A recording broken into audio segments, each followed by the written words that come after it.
Hi, my name's Barrie Crampton. Welcome to another episode of Straight Out of Crampton.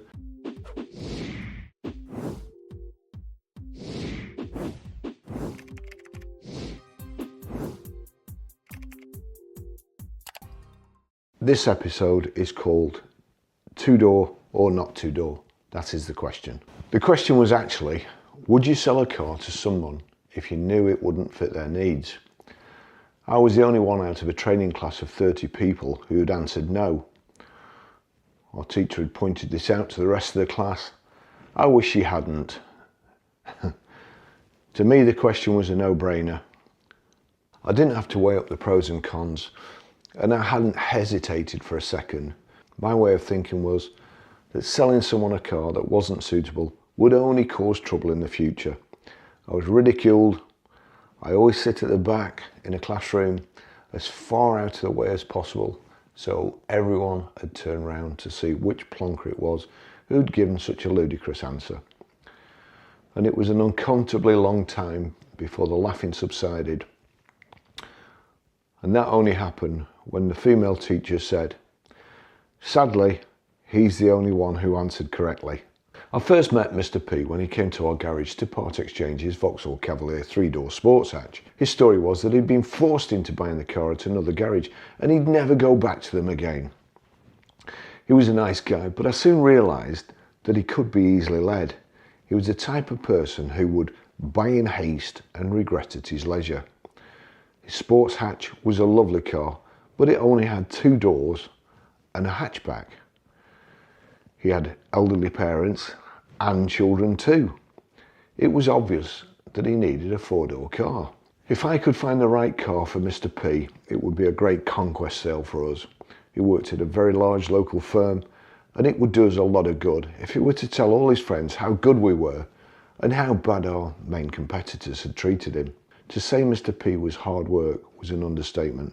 He didn't know what he wanted, and I could see how he'd probably ended up with a car that the previous salesman would make the most commission on.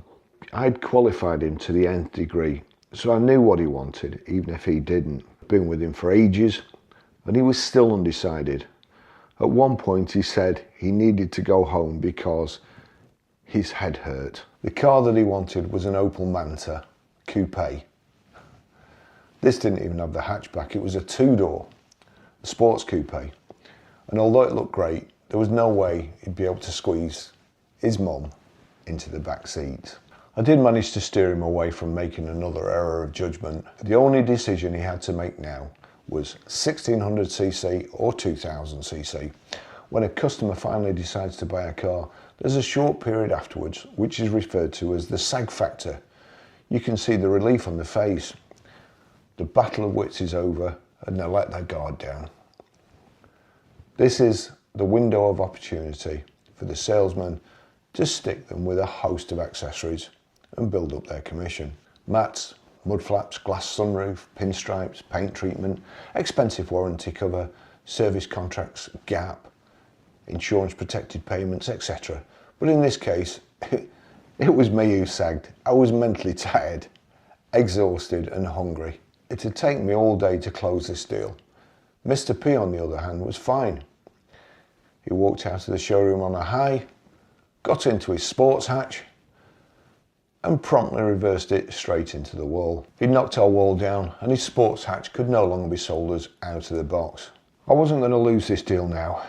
Mr. P thought it was our fault for having a brick wall that he hadn't noticed, but after I pointed out that we hadn't built it while he'd been in the showroom buying his new car, although God knows we'd have had plenty of time to. And technically, you shouldn't reverse onto the main road. We negotiated a reduction in the part X price to cover the repair costs, and we concluded the deal a few days later. Almost a year later, I was stood at the front of the showroom drinking a cup of tea.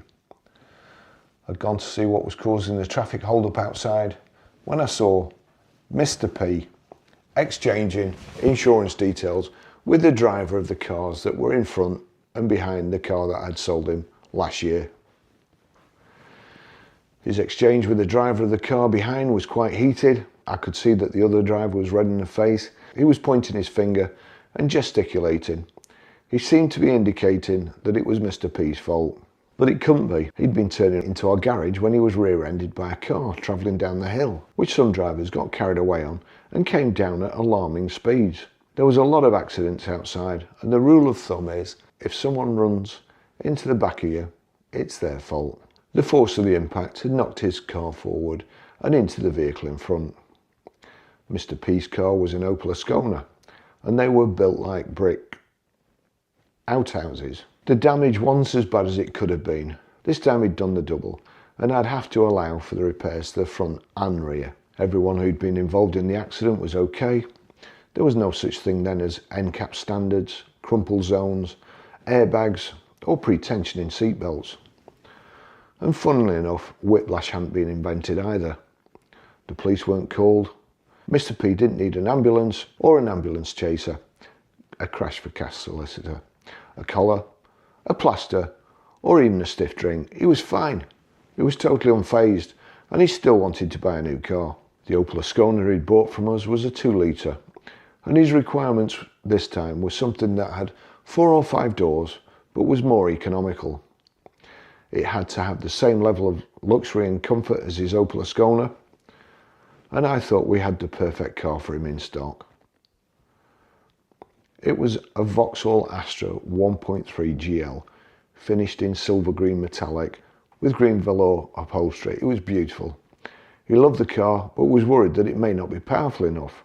I knew a test drive would convince him otherwise, so I fitted our trade plates to the car and we set off on a test drive. My test drive route was carefully planned.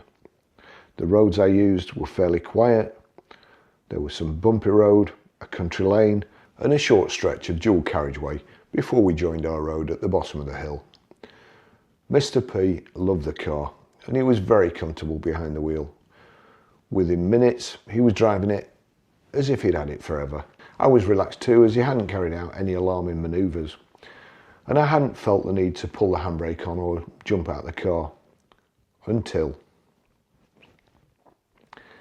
we turned left at the bottom of the hill, and I'd seen a car coming down it rather quickly. Mr. P shouldn't have pulled out, but equally the other car shouldn't have been going so fast, and he didn't have rights of way. The driver braked behind us, but then to press home his point that we shouldn't be in front of him, he drove about 2 inches from our rear bumper. I could see him in the passenger door mirror. He was cursing, but Mr. P was blissfully unaware. I hoped that the driver wouldn't decide to follow us onto our forecourt for an argument when we turned left in about 50 yards. I was still looking into the passenger door mirror when Mr. P moved into the centre of the road as if he were about to turn right.